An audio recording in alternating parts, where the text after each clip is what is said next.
उत्तर प्रदेश के श्रम मंत्री स्वामी प्रसाद मौर्य का बांदा आगमन पर भव्य स्वागत हुआ।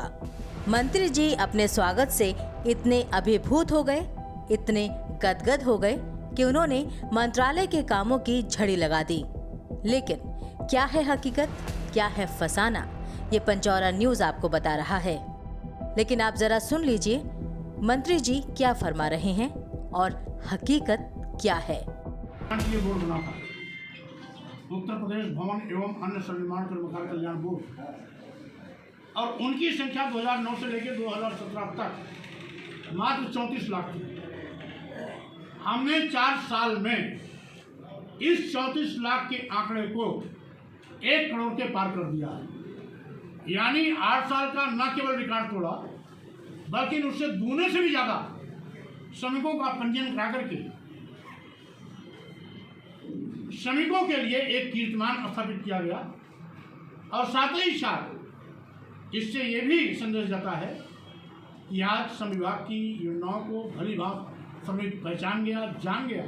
इसीलिए बड़े पैमाने पर पंजीयन कराने के लिए लाइन लगा के खड़ा है, और उसी का नतीजा है कि आज 4 साल में ही श्रमिकों का पंजीयन 1 करोड़ के पार हो गया है। बांदा में बच्चों का बचपन मर रहा है। बधुआ मजदूरी के नाम पर बच्चों का शोषण हो रहा है। ये खबर सुनना जरूरी है मंत्री जी। आपके कारिंदे तो नहीं बताएंगे, लेकिन पंचौरा न्यूज आपको बता रहा है। और हम आपको यूं ही नहीं बता रहे हैं, बल्कि आप खुद हकीकत सुनकर चौंक जाएंगे। सवाल मैं भी अपने आंखों से देखा हूँ। परसों मैं अपनी गाड़ी चूँकि 4 पहिया एक उस पर बनवाने गया था। वहाँ एक 7-8 साल का बच्चा काम कर रहा था। मैंने पूछा, बेटा क्या करते हो? कहा मैं यहाँ काम करता हूँ। मैंने कहा पढ़ने नहीं जाते हो? कहा लॉकडाउन है, बंद है। तो हमने कहा जाके पढ़ा लिखो, स्कूल खुल गए हैं। तो वो कह रहा था मुझको 3500 रुपये मिल रहा है। इस तरह प्रत्येक होटल में चले जाओ, किसी भी दुकान में चले जाओ, बाल श्रम जारी है। जिला प्रशासन दावे तो बहुत करता है, लेकिन हकीकत में वो काम कुछ नहीं करता है। मुझे लगता है बांदा जनपद में 2-4 हज़ार बाल श्रमिक काम करते होंगे।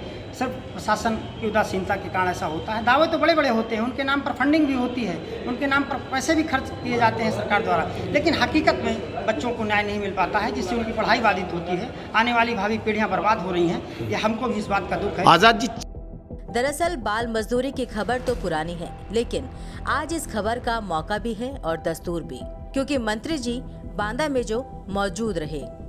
दरअसल ये बच्चे जो आपके सामने स्क्रीन पर दिख रहे हैं, इन बच्चों समेत इनके माता पिता से बधुआ मजदूरी कराई जाती थी पुणे में। बांदा के 14 मजदूरों से महाराष्ट्र में कराई जा रही थी बधुआ मजदूरी, लेकिन पुणे प्रशासन ने सभी को मुक्ति प्रमाण पत्र देकर 3 सुरक्षा कर्मियों के साथ निजी वाहन से बांदा भिजवाया। कहानी वो नहीं है जो दिख रही है, बल्कि इसके पीछे है श्रम विभाग की बड़ी लापरवाही। ये हमारे बांदा जनपद के बिसंडा थाना अंतर्गत बाघा गांव है। एक पुरवा है नंगला पुरवा, वहाँ के मजदूर हैं। दिसंबर में इनको किसी प्रतापगढ़ के ठेकेदार ने पूना महाराष्ट्र में एक ईंट भट्ठे में बंद एक तरह से बेशनामा कह देंगे हम, 1 लाख रुपए लेके इनको वहाँ छोड़ आए थे, जिनमें 9 बच्चे हैं और 5 सयाने हैं। इसके बाद इनको पैसा नहीं दिया जाने लगा। उस ठेकेदार द्वारा प्रताड़ित किया जाता, बच्चों से बाल श्रम कराया जा रहा था। छोटे छोटे 3-3, 4-4, 5-5 साल के बच्चे हैं, उनसे काम लिया जा रहा था। बड़ों से रात दिन काम लिया जा रहा था। अगर उन्होंने पैसा मांगा, मेहनताना मांगा, क्योंकि बुंदेलखंड में पलायन जारी है, रोजगार के अवसर नहीं है, साधन नहीं है, इसलिए यहाँ का आदमी पूना, महाराष्ट्र, सूरत और बम्बई जाता है। तो बेचारों के साथ बहुत अनैतिक काम होता था। उनका मानसिक उत्पीड़न होता था, शारीरिक उत्पीड़न होता था। जैसे रात दिन काम कराया जाता था, बच्चों से ज़बरदस्ती काम, इनके मोबाइल छीन लिए जाते थे। आज ये दिसंबर से लगा के मार्च तक परेशान रहते थे। मसला इतना सा नहीं है, बल्कि बुंदेलखंड में काम न मिलने के चलते इन मजदूरों का पलायन होता है और फिर उनका होता है बाहर के प्रदेशों में शोषण। हालांकि बांदा के आसपास के इलाकों में भी काम के नाम पर इनका शोषण किया जाता है। इन मजदूरों के साथ इनका पूरा परिवार पिसता है, और पिसता है मासूमों का बचपन। क्या करती थी वहाँ? तुम भी काम करती थी? किस तरह काम कराया जाता था? हैं?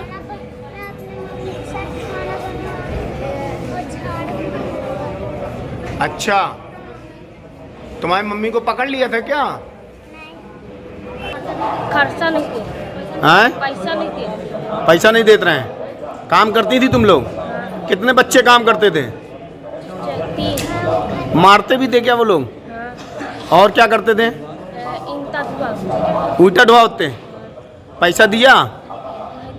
मोबाइल क्या करते थे, छीन लेते थे? ये हो सकता है कि इन मासूमों से बात करके संवाददाता खुद भी समझ रहे हैं और आपको भी समझाने की कोशिश कर रहे हैं कि इन मासूमों का दर्द कितना बड़ा है और ये दर्द दे रहा है सरकारी अमला।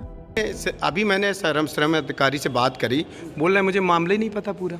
अब ये तो वो झूठ बोल रहे हैं, इसलिए कि उनके नॉलेज में था। कल से लगातार हम लोग संपर्क में थे। क्या कह रहे हैं कि कोई कार्रवाई करेंगे? उम्मीद, चूंकि पिछले रिकॉर्ड को देखा जाए, बहुत सारे सैकड़ों मजदूरों को हमने पहले भी रेस्क्यू कराया है जी। ऐसा नहीं लगता कि वो लोग न्याय करेंगे। अगर नहीं करेंगे तो हम लोग आगे की कार्रवाई करेंगे, जैसा भी होगा। तो क्या श्रम विभाग कुछ नहीं कर रहा, सिर्फ खाना पूर्ति कर रहा है? अभी तक जो जानकारी है वो सिर्फ जो साबित हो रहा है खाना पूर्ति। हाँ, खाना पूर्ति है। अच्छा, पंचौरा न्यूज के संवाददाता लगातार चीजों को समझने की कोशिश कर रहे हैं और जो कुछ भी समझ में आया वो आपके सामने है। लेकिन बांदा के श्रम अधिकारी क्या कुछ कह रहे हैं, आप भी सुन लीजिए।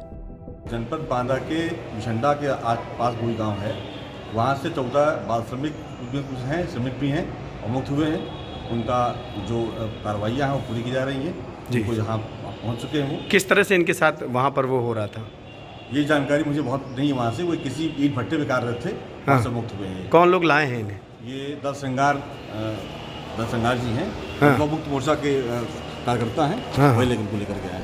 भला हो असंगठित मजदूर मोर्चा वालों का, भला हो उनकी दरिया दिली का। आखिरकार ये मजदूर अपने घर वापस आ गए। जिला प्रशासन के संज्ञान में मामला है। आप तो अच्छा काम किए हो, आप जा क्यों रहे हैं? अरे भैया आए कहाँ से ये तो बता दीजिए। लेकिन आगे सरकार का क्या रुख रहता है ऐसे मामलों को लेकर, ये देखना दिलचस्प होगा, क्योंकि प्रशासन तमाम वाक्यों की तरह इस वाक्य को भी भूल जाएगी। द पंचौरा न्यूज के लिए बांदा से अनवर रजा की रिपोर्ट।